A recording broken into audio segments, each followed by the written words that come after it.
তোমরা যারা ক্যালকাটা ইউনিভার্সিটির আন্ডারে সেকেন্ড সেমিস্টারের ছাত্রছাত্রী আছো, তোমাদের জন্য আজকে ক্লাস খুবই গুরুত্বপূর্ণ। আজকে ক্লাসে তোমাদের ইএনভিএস অর্থাৎ পরিবেশবিদ্যা সাবজেক্টের 3 নম্বর ইউনিট থেকে গুরুত্বপূর্ণ 5 নম্বরের প্রশ্ন উত্তর নিয়ে আলোচনা করব। প্রথম প্রশ্ন আজকে থাকছে, দেখো, উন্নয়নমূলক প্রকল্পের কারণে বাস্তুচ্যুত মানুষের পুনর্বাসন ও পুনর্স্থাপনের প্রধান সমস্যাগুলি আলোচনা করো। প্রথমেই দেখো কি করতে হবে তোমাদের, প্রথমেই বাস্তুচ্যুত মানুষের পুনর্বাসন ও পুনর্স্থাপনের কনসেপ্টটা কী আছে সেটা তোমাদের লিখতে হবে।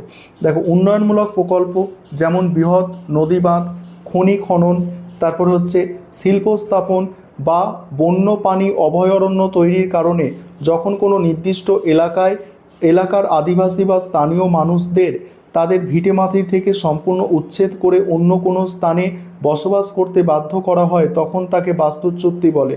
এই বাস্তুচ্যুত মানুষদের নতুন স্থানে পুনরায় বাড়িঘর, চাষের জমি এবং জীবিকার সুযোগ তৈরি করে দিয়ে তাদের জীবনযাত্রার মান ফিরিয়ে দেওয়ার যে আইনি ও সামাজিক প্রক্রিয়া, তাকেই পুনর্বাসন ও পুনর্স্থাপন বলা হয়।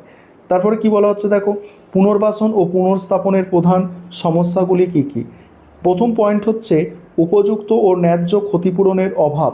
সরকার বা প্রকল্প কর্তৃপক্ষের তরফ থেকে বাস্তুচ্যুত মানুষদের যে আর্থিক ক্ষতিপূরণ দেওয়া হয় তা বর্তমান বাজার দরের তুলনায় অনেক কম থাকে, ফলে উচ্ছেদ হওয়া মানুষরা নতুন জায়গায় গিয়ে একই মানের বাড়ি বা চাষযোগ্য জমি কিনতে ব্যর্থ হন।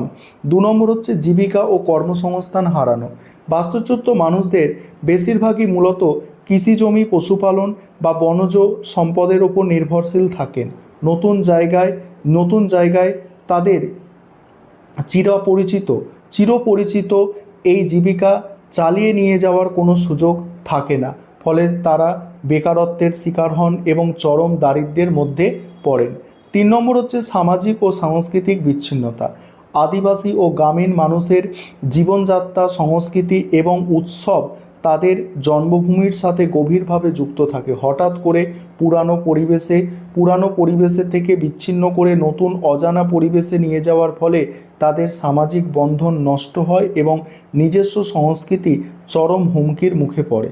তারপরে কি, বাসস্থান ও মৌলিক পরিকাঠামোর অভাব। অনেক ক্ষেত্রে সরকার নির্দিষ্ট পুনর্বাসন কেন্দ্র তৈরি করলেও সেখানে পানীয় জল, স্বাস্থ্যকেন্দ্র, স্কুল, রাস্তাঘাট বা বিদ্যুতের মতো প্রাথমিক পরিষেবাগুলির চরম অভাব দেখা যায়, ফলে বাস্তুচ্যুত মানুষের দৈনন্দিন জীবনযাত্রা অত্যন্ত দুর্বিষহ হয়ে ওঠে। নেক্সট হচ্ছে প্রশাসনিক দীর্ঘসূত্রিতা ও দুর্নীতি। ক্ষতিপূরণ প্রদান ও পুনর্বাসনের আইনি প্রক্রিয়া অত্যন্ত জটিল এবং দীর্ঘমেয়াদী। অনেক সময় মধ্যস্থভোগী বা অসাধু সরকারি আধিকারিকদের দুর্নীতির কারণে উচ্ছেদ হওয়া প্রকৃত প্রাপকরা তাদের ন্যায্য অধিকার থেকে পুরোপুরি বঞ্চিত হন। তারপরে মনস্তাত্ত্বিক প্রভাব। বংশ পরম্পরায় বাস করা, নিজেদের ভিটেমাটি ছেড়ে চলে যাওয়া, মানসিক যন্ত্রণা অত্যন্ত তীব্র, অনিশ্চিত ভবিষ্যৎ এবং নতুন পরিবেশের সাথে মানিয়ে নেওয়া চাপ মানুষের মনে চরম হতাশা, নিরাপত্তাহীনতা এবং ক্ষোভের সৃষ্টি করে। পরের প্রশ্ন হচ্ছে সাইলেন্ট ভ্যালি আন্দোলন, নর্মদা বাঁচাও আন্দোলন এবং বৃহৎ বাঁধ আন্দোলন সম্পর্কে আলোচনা। এবার এই প্রশ্নের উত্তরটা তোমরা বোঝো যে নর্মদা বাঁচাও আন্দোলন, এগুলো কিন্তু একটা প্রশ্ন আসবে এরকম নয়, আলাদা আলাদাভাবেই প্রশ্নগুলো আসে, যে কোনো একটা আন্দোলন সম্পর্কে দিল। নর্মদা বাঁচাও আন্দোলন প্রথমে বোঝো। দেখো, নর্মদা বাঁচাও আন্দোলন হলো ভারতের অন্যতম বৃহৎ এবং দীর্ঘস্থায়ী পরিবেশ ও মানবাধিকার রক্ষার গণ আন্দোলন। 1985 সালের দিকে মেধা পাটেকর, বাবা আমতে প্রমুখ বিশিষ্ট সমাজকর্মীর নেতৃত্বে এই আন্দোলন গড়ে ওঠে। নর্মদা নদীর ওপরে সর্দার সরোবর বাঁধ সহ ছোট বড় মিলিয়ে প্রায় 3000 বাঁধ নির্মাণের যে বিশাল সরকারি প্রকল্প গ্রহণ করা হয়েছিল, তার ফলে লক্ষ লক্ষ মানুষের বাস্তুচ্যুতি এবং বিপুল পরিবেশ ধ্বংসের আশঙ্কা এই প্রবল গণ আন্দোলনের সূত্রপাত ঘটে। এবার নর্মদা বাঁচাও আন্দোলনের কারণ। ব্যাপক বাস্তুচ্যুতি ও উচ্ছেদ। নর্মদা নদীর ওপর এই বৃহৎ বাঁধগুলো নির্মাণের ফলে মধ্যপ্রদেশ, গুজরাট ও মহারাষ্ট্রের কয়েকশো গ্রাম চিরতরে জলের তলায় তলিয়ে যাওয়ার পরিস্থিতি তৈরি হয়।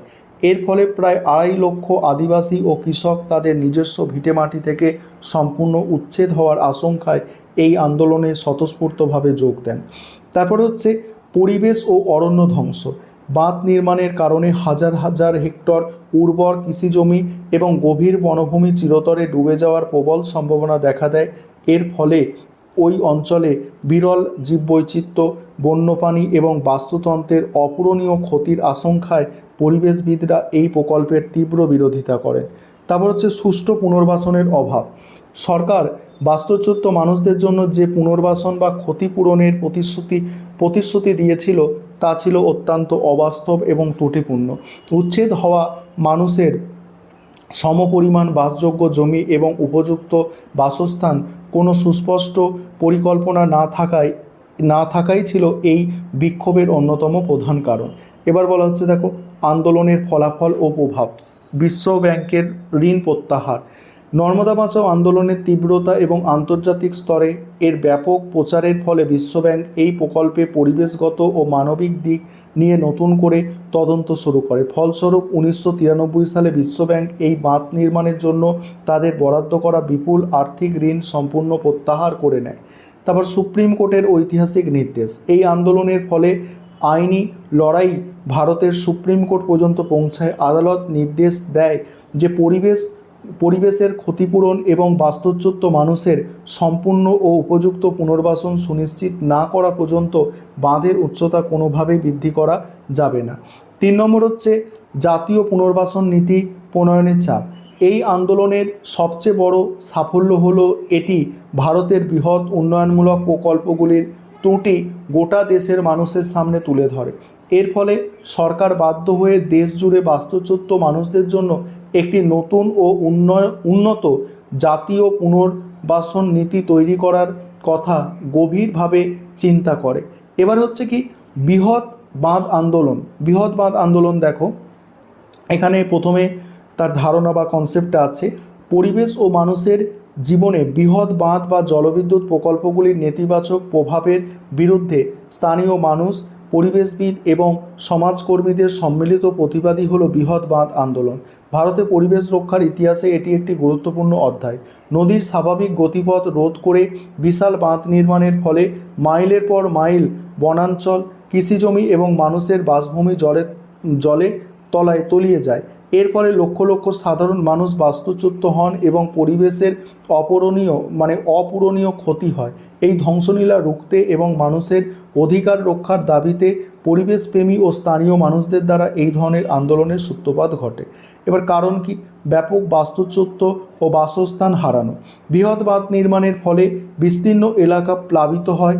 এর ফলে সেই অঞ্চলে যুগ যুগ ধরে বসবাসকারী হাজার হাজার আদিবাসী ও সাধারণ কৃষক তাদের ভিটেমাটি থেকে চিরতরে উচ্ছেদ হন। নিজেদের শিকড় থেকে এই উচ্ছেদ মানুষের মনে প্রবল ক্ষোভের জন্ম দেয়। পরে কোর্সন আলোচনা করছি, তার আগে একটা বিষয় তোমাদের বলি। তোমাদের জন্য অনলাইন কোচিং ক্লাস চলছে। তোমরা যদি কেউ পেড ব্যাচে অ্যাডমিশন নিতে ইচ্ছুক থাকো বা আমাদের থেকে স্টাডি মেটেরিয়াল অর্থাৎ PDF নোটস কিনতে চাও, তাহলে তোমরা স্ক্রিনে দেওয়া নম্বরে যোগাযোগ করতে পারো। এবার কি আছে দেখো, উপযুক্ত পুনর্বাসনের অভাব। সরকার বাস্তুচ্যুত মানুষদের জন্য অনেক সময় সঠিকভাবে ক্ষতিপূরণ বা বাসস্থানের ব্যবস্থা করে না। তাদের সমপরিমাণ উর্বর জমি দেওয়া হয় না। নতুন জায়গায় বেঁচে থাকার মতো ন্যূনতম পরিকাঠামো থাকে না, যার ফলে তারা চরম দারিদ্রতার মুখে পড়েন। তারপর হচ্ছে বনাঞ্চল ও জীববৈচিত্র্য ধ্বংস। বাঁধের কারণে হাজার হাজার হেক্টর ঘন অরণ্য সম্পূর্ণ জলের তলায় ডুবে যায়। এর ফলে সামগ্রিক বাস্তুতন্ত্রের ভারসাম্য নষ্ট হয় এবং অসংখ্য বিরল প্রজাতির বন্যপ্রাণী ও উদ্ভিদ চিরতরে হারিয়ে যায়। তারপর স্থানীয় জীবিকা বিপন্ন হওয়া। বাঁধের কারণে নদীর জলের স্বাভাবিক প্রবাহ বাধাগ্রস্ত হয়। এর ফলে নদীর ওপরে নির্ভরশীল মৎস্যজীবী এবং স্থানীয় কৃষকদের প্রত্যাহিক জীবিকা চরম ক্ষতির সম্মুখীন হয়। এবার হচ্ছে ফলাফল বা প্রভাব কি আছে দেখো। আন্তর্জাতিক স্তরে চাপ। এই ধরনের আন্দোলনগুলির ফলে পরিবেশ রক্ষার বিষয়টি বিশ্ববাসীর নজর কাড়ে। আন্তর্জাতিক সংস্থাগুলি পরিবেশগত ছাড়পত্র এবং মানবিক দিক বিচার না করে এই ধরনের প্রকল্পে আর্থিক ঋণ প্রদান করা বন্ধ করে দেয়। তারপর হচ্ছে কি, সরকারি নীতিতে পরিবর্তন। এই লাগাতার প্রতিবাদের ফলে সরকার যে কোনো বৃহৎ উন্নয়নমূলক প্রকল্প গ্রহণের আগে তাদের পরিবেশগত প্রভাব নিয়ে নতুন করে বৈজ্ঞানিক মূল্যায়ন করতে বাধ্য হয়। তারপর হচ্ছে পুনর্বাসন নীতি উন্নত করা।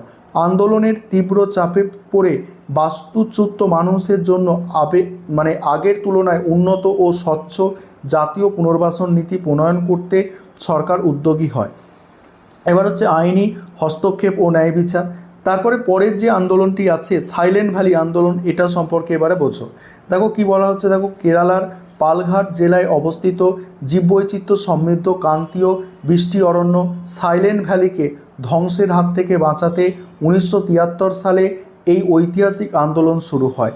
কি বলা হচ্ছে, দেখো কুন্তিপুজা নদীর ওপরে প্রস্তাবিত জলবিদ্যুৎ প্রকল্প নির্মাণের বিরুদ্ধে কেরালার স্বাস্থ্য সাহিত্য পরিষদ এবং স্থানীয় মানুষ যে তীব্র প্রতিবাদ গড়ে তোলে তা ভারতের অন্যতম সফল পরিবেশ আন্দোলনে পরিণত হয়।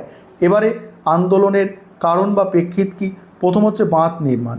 কুন্তিপুজা নদীতে প্রস্তাবিত জলবিদ্যুৎ প্রকল্পটি বাতিল করার জন্য তীব্র জনমত গঠন করা, বৃষ্টি অরণ্য রক্ষা, প্রায় 89 বর্গ কিমি জুড়ে থাকা প্রাচীন ও দুর্লভ ক্রান্তীয় বনাঞ্চলকে ধ্বংসের হাত থেকে বাঁচানো, বিপন্ন পানির সংরক্ষণ। এই অঞ্চলে অন্যতম বিপন্ন প্রজাতি লায়ন টেলড ম্যাকাক সহ অন্যান্য বন্য প্রাণীর স্বাভাবিক আবাসস্থল সুরক্ষিত করা, বাস্তুতান্ত্রিক ভারসাম্য, বনভূমির ছেদনের কারণে সম্ভাব্য প্রাকৃতিক বিপর্যয় ও বাস্তুতন্ত্রের ক্ষতিপূরণ মানে অপূরণীয় ক্ষতি রোধ করা। এবারে ফলাফল বা প্রভাব, প্রকল্প বাতিল। দীর্ঘ গণ আন্দোলনের চাপে 1983 সালে ভারত সরকার এই জলবিদ্যুৎ প্রকল্পটি চূড়ান্তভাবে বাতিল ঘোষণা করে। জাতীয় উদ্যান ঘোষণা।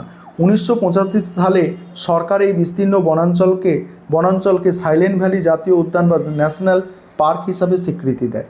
বাকি প্রশ্নটা তোমরা দেখে নাও। এইভাবে প্রশ্নের উত্তরগুলো তোমাদের গুছিয়ে লিখতে হবে।